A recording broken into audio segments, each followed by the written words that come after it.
সমস্যাকে কখনো সমস্যা মনে করা যাবে না, তার কারণ সমস্যা কোনো সমস্যাই নয়।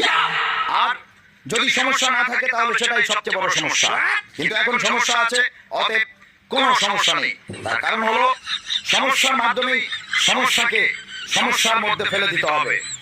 অনেক সমস্যার ভিতরে একটি সমস্যা হলো নানামুখী সমস্যা।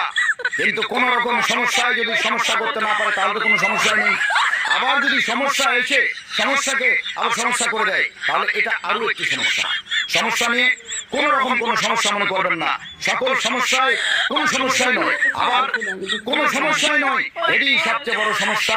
সবকিছুর মূলে সমস্যা থেকেই সমস্যা, সমস্যার ভিড়েই সমস্যা, সমস্যাকে সমস্যার মাধ্যমে সমস্যাকেই সমস্যা করে দিতে হবে। অতএব কোন রকম কোন সমস্যা নিয়ে আর কোন সমস্যা নেই। সকল সমস্যা অলরেডি এখন সমস্যার মধ্যে পড়ে গিয়েছে। আপাতত